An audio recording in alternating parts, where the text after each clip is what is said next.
നമസ്കാരം, ഉത്തരം ചാനലിലേക്ക് സ്വാഗതം. വളരെ പ്രധാനപ്പെട്ട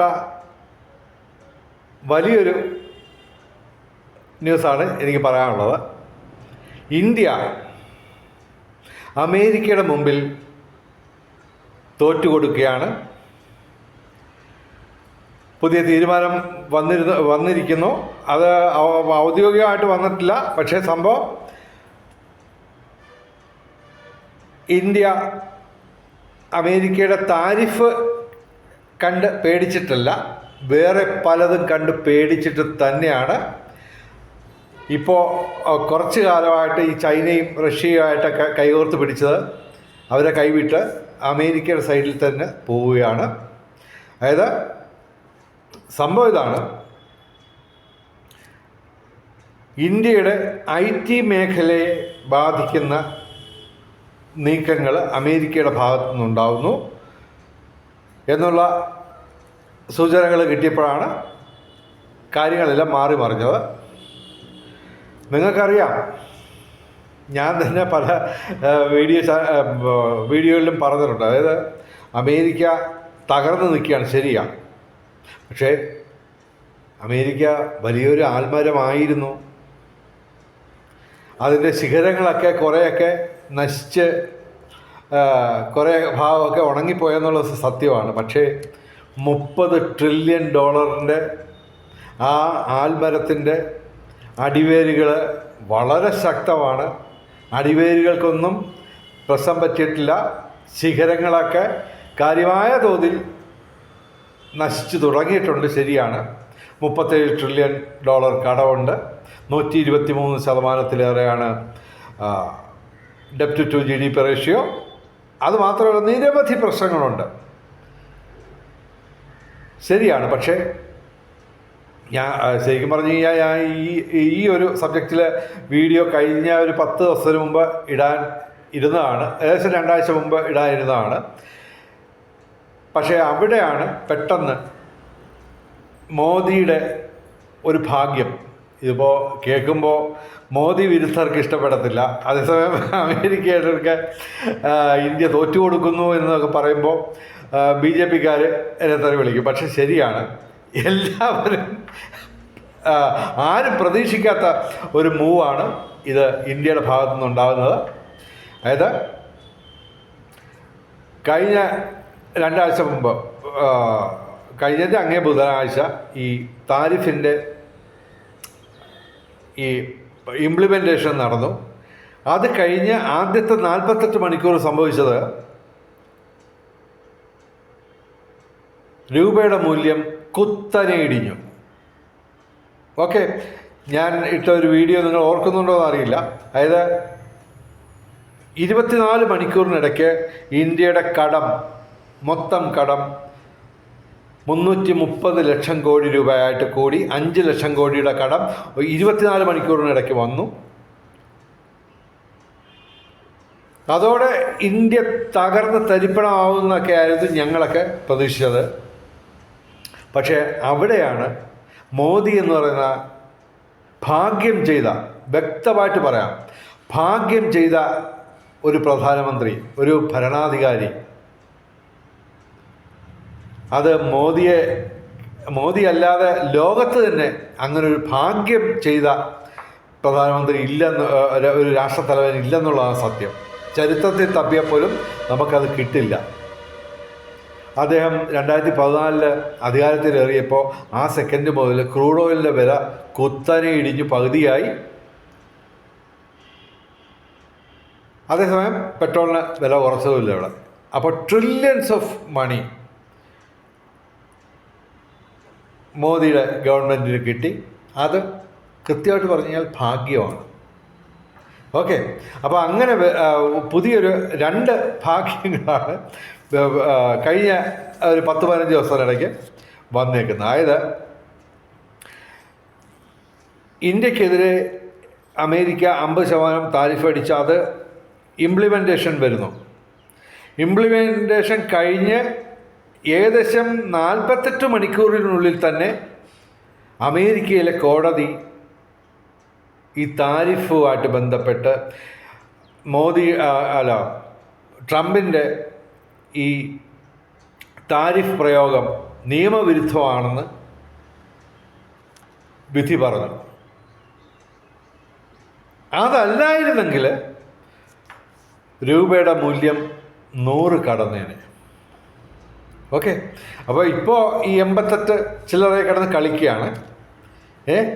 അത് 100 കടക്കുമായിരുന്നു ഈ അമേരിക്കയുടെ കോടതിയുടെ വിധി വന്നില്ലായിരുന്നെങ്കിൽ. നോക്കണം, അതായത് ലോകത്തുള്ള മിക്കവാറും എല്ലാ രാജ്യങ്ങൾക്കും അമേരിക്ക താരിഫ് അടിച്ചെങ്കിലും ഇന്ത്യക്കെതിരെ അത് പ്രയോഗിച്ചപ്പോൾ മാത്രമാണ് കോടതിയുടെ വിധി വന്നത്. കേസ് നേരത്തെ നടക്കുന്നുണ്ടായിരുന്നു, പക്ഷേ വിധി വന്നത് മോദിയുടെ ഭാഗ്യം കൊണ്ടാണെന്ന് ഞാൻ വിശ്വസിക്കുന്നു. അപ്പോൾ ഈ ഭാഗ്യം എന്ന് പറയുന്നത് വലിയൊരു ഘടകം തന്നെയാണ്, അത് ഏത് രംഗത്തായാലും. അപ്പോൾ വ്യക്തമായിട്ട് പറയാം, മോദി വിരുദ്ധരൊക്കെ എന്നെ തെറി വിളിച്ചോളൂ, പക്ഷേ എൻ്റെ ഒരു വിശ്വാസം ഞാൻ വ്യക്തമായിട്ട് വെട്ടിത്തുറന്ന് പറഞ്ഞു. എനിക്ക് രാഷ്ട്രീയമൊന്നുമില്ല, പക്ഷേ ഉള്ളതുപോലെ പറയും. അത് മോദി തെറ്റ് ചെയ്താലും ശരി ചെയ്താലും തെറ്റെന്നും ശരിയെന്നും ഞാൻ പറയും. അതിൻ്റെ പ്രതികരണമൊന്നും ഞാൻ ശ്രദ്ധിക്കുന്നില്ല. എന്തായാലും ഇവിടെ മോദി എന്ന ആ ഭാഗ്യവാനായ ഭരണാധികാരിക്കാണ് ഞാൻ മാർക്ക് കൊടുക്കുന്നത്. എന്തായാലും ഇന്ത്യക്കെതിരെ താരിഫ് അടിച്ചു ആ മണിക്കൂറുകളിൽ തന്നെ അമേരിക്കയുടെ കോടതി ട്രംപിനെതിരെ വിധി പ്രഖ്യാപിച്ചു. കോടതിയിൽ ട്രംപ് തന്നെ പറഞ്ഞു, ഈ വിധി ഇങ്ങനെ താരിഫ് യുദ്ധം നടത്തിയില്ലെങ്കിൽ അമേരിക്കയ്ക്ക് ഒന്നും ചെയ്യാൻ പറ്റത്തില്ല, മൂന്നാം ലോക രാജ്യമായിട്ട് അമേരിക്ക അധപ്പതിച്ചു പോകുന്നതൊക്കെ വരെ ട്രംപ് കോടതിയിൽ പറഞ്ഞു. അപ്പോൾ ആ ഭാഗത്ത് ആ മണിക്കൂറുകളിൽ ഇന്ത്യ വിജയിച്ചു നിൽക്കുകയായിരുന്നു. പക്ഷെ അത് മോദിയുടെ ഭാഗ്യം കൊണ്ടാണെന്ന് ഞാൻ വിശ്വസിക്കുന്നു. പക്ഷേ ഈ ട്രംപിൻ്റെ ഓരോ മണ്ടത്തരങ്ങളെന്നൊക്കെ നമ്മൾ എല്ലാവരും വിമർശിച്ച് പറയും. പക്ഷേ ട്രംപ് ഒറ്റയ്ക്കല്ല ഇത് തീരുമാനമെടുക്കുന്നത്, മറിച്ച് അദ്ദേഹത്തിൻ്റെ പിന്നിൽ അതിശക്തരായിട്ടുള്ള ലോകത്തെ നിയന്ത്രിക്കുന്ന ആൾക്കാരുണ്ട്. അവർ പറയുന്ന കാര്യങ്ങൾ മാത്രമേ ട്രംപ് വിളിച്ച് പറയുന്നുള്ളൂ. പിന്നെ സ്വാഭാവികമായിട്ടും അദ്ദേഹത്തിന് ഒരുപാട് നെഗറ്റീവ് ക്വാളിറ്റീസും ഒക്കെ ഉണ്ട്.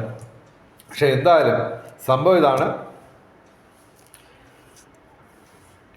ഈ താരിഫ് അടിച്ചിട്ട് അമേരിക്ക വെറുതെ ഇരിക്കുകയായിരുന്നില്ല, മറിച്ച്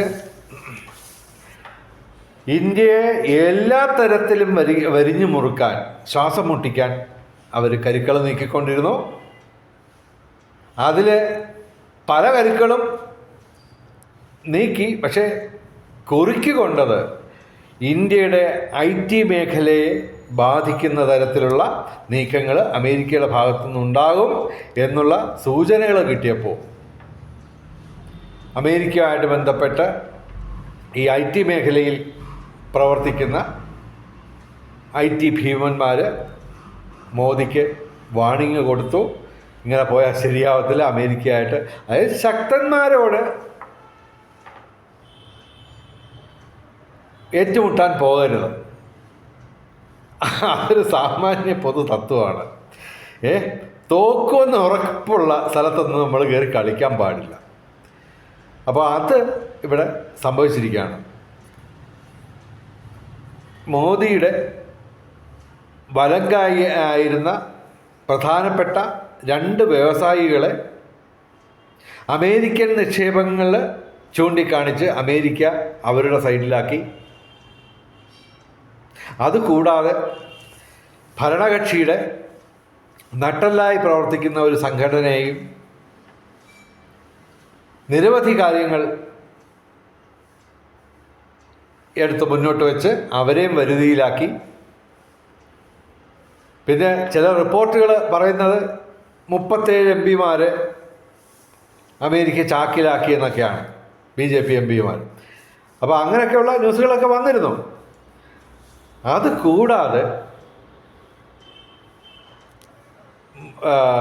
ഈ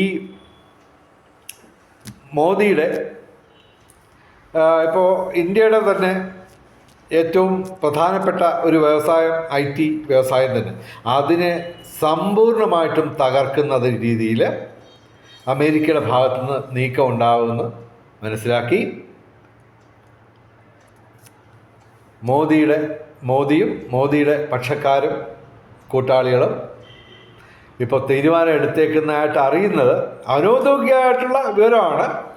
പക്ഷെ അത് അമേരിക്കയുടെ മുമ്പിൽ തോറ്റു കൊടുക്കാൻ ഇന്ത്യൻ ഗവൺമെൻറ് തീരുമാനിച്ചിരിക്കുന്നു എന്നൊക്കെയുള്ള റിപ്പോർട്ടുകളാണ് വന്നുകൊണ്ടിരിക്കുന്നത്. ആദ്യ മണിക്കൂറുകളാണ്. എന്തായാലും ഇതിൻ്റെ ഔദ്യോഗിക പ്രഖ്യാപനമൊന്നും ഇതുവരെ വന്നിട്ടില്ല. പക്ഷെ അത് താമസിയാതെ ഉണ്ടാവും. അപ്പോൾ ശരിക്കും പറഞ്ഞു കഴിഞ്ഞാൽ ഇന്ത്യ അമേരിക്കയോട് ചേർന്ന് നിൽക്കാനുള്ള പദ്ധതി തന്നെയാണ്. കാരണം അതിൽ പ്രധാനപ്പെട്ടതെന്ന് പറഞ്ഞു കഴിഞ്ഞാൽ ഈ ചൈനക്കാരെ വിശ്വസിക്കാൻ നോക്കത്തില്ല. അതുമാത്രമല്ല, ഈ റഷ്യ എന്ന് പറയുന്ന രാജ്യം ഇവർക്ക് കുറച്ച് ലാഭം ഈ ക്രൂഡ് ഓയിൽ വാങ്ങിക്കുമ്പോൾ കിട്ടുമെന്നുള്ളത് അല്ലാതെ അത് തന്നെ പ്രതീക്ഷിച്ച അത്രയും ഗുണകരമായിട്ടുള്ള ഒരു വിലക്കുറവൊന്നും റഷ്യൻ ക്രൂഡിന് ഉണ്ടായിരുന്നില്ല എന്നുള്ള സത്യം. അപ്പോൾ അതുമൊക്കെ ന്യൂസ് വന്നിരുന്നു. അപ്പോൾ യഥാർത്ഥത്തിൽ ശക്തരായിട്ട് ഇന്നും തുടരുന്ന, അതായത് ആഴത്തിൽ വേരുള്ള ആൽമരം തന്നെയാണ് 123% ഡെപ്റ്റ് ടു GDP റഷ്യുള്ള അമേരിക്ക എന്നുള്ളത് മനസ്സിലാക്കി അവരുടെ ശക്തി ദൗർബല്യങ്ങളെല്ലാം കണക്കുകൂട്ടി തിരിച്ചു കൊണ്ടുവന്നപ്പോൾ വന്നേക്കുന്നത് ഇപ്പോൾ അമേരിക്കയുടെ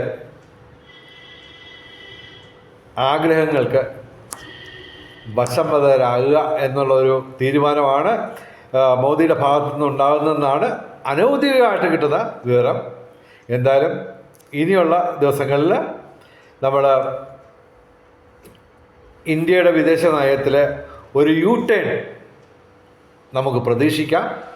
അത് മാത്രമല്ല, പറയാൻ വിട്ടുപോയ ഒരു കാര്യമുണ്ട്. അതായത് അമേരിക്കയിലെ ഇന്ത്യൻ വംശജരെ മുഴുവൻ 100% ഇന്ത്യക്കാരെയും എടുത്ത് വെളിയിൽ കളയുമെന്നുള്ള ന്യൂസും വന്നിരുന്നു. അപ്പോൾ ഇതെല്ലാം കണ്ട് ശരിക്കും പറഞ്ഞു കഴിഞ്ഞാൽ വിദേശ നയം മാറ്റുകയാണ്. ഒരു U-ടേൺ ചൈനയുടെയും റഷ്യയുടെയും ഒക്കെ കൂടെ പോയി, പക്ഷേ അവിടുന്ന് തിരിച്ചിഞ്ഞു വന്നു. അമേരിക്കയുടെ ഈ താരിഫ് കണ്ട് പേടിച്ചല്ല, അതിനേക്കാൾ വലിയ പണികൾ വരുന്നുണ്ട് എന്നുള്ളത് മനസ്സിലാക്കി മോദിയുടെ പക്ഷം U-ടേൺ എടുക്കുകയാണ്. വീണ്ടും അമേരിക്കയായിട്ട് സൗഹൃദത്തിലാവാനുള്ള തയ്യാറെടുപ്പുകളാണ് ഇന്ത്യ ഗവൺമെൻറ്റിൻ്റെ ഭാഗത്തു നിന്നുണ്ടാകുന്നതെന്നാണ് കിട്ടുന്ന അനൗദ്യോഗിക വിവരം. ഇത് സ്ഥിരീകരിക്കപ്പെട്ടിട്ടില്ല. ഇനി അത് തീർച്ചയായിട്ടും 2-3 ദിവസത്തിനുള്ളിൽ അത് നമുക്ക് ഔദ്യോഗികമായിട്ട് തന്നെ അറിയാൻ പറ്റും. എന്തായാലും ഇത് പെട്ടെന്ന് എടുത്ത ഒരു വീഡിയോ ആണ്. അതിൻ്റെ താൽക്കാലികമായിട്ടുള്ള ചെറിയ ടെക്നിക്കൽ പ്രോബ്ലമൊക്കെ ഇതിന് കാണും. എങ്കിലും ഇത് ഞങ്ങളൊക്കെ ആഗ്രഹിച്ചിരുന്ന ഒരു തീരുമാനമായതുകൊണ്ട് ഞാൻ വളരെയധികം എക്സൈറ്റഡാണ്. എന്തായാലും ഇന്ത്യക്ക് തീർച്ചയായിട്ടും നല്ലത് വരാൻ വേണ്ടി തന്നെയാണ് ഉത്തരം ചാനൽ നിൽക്കുന്നത്. അപ്പോൾ അതിന് ആ ആഗ്രഹത്തിനൊക്കെ ഈ പറഞ്ഞ ഈ ഒരു U-ടേൺ ആവശ്യമായിരുന്നു. അപ്പോൾ അങ്ങനെ നല്ലൊരു തീരുമാനത്തിലേക്ക് മോദിയും ഗവൺമെൻറ്റും എത്തുന്നു എന്നാണ് എനിക്ക് ഈ വേളയിൽ പറയാനുള്ളത്. ഇനിയും ഇതുപോലുള്ള വീഡിയോകൾ പ്രതീക്ഷിക്കുക. സബ്സ്ക്രൈബ് ചെയ്യുക. ഓക്കെ, ഒരുപാട് കാര്യങ്ങളുണ്ട് ഇനിയും പറയാൻ. അതൊക്കെ പറഞ്ഞുകൊണ്ട് വീണ്ടും വീഡിയോ ആയിട്ട് വരും. തൽക്കാലം വിടവാങ്ങുന്നു. നമസ്കാരം. ശുഭദിനം.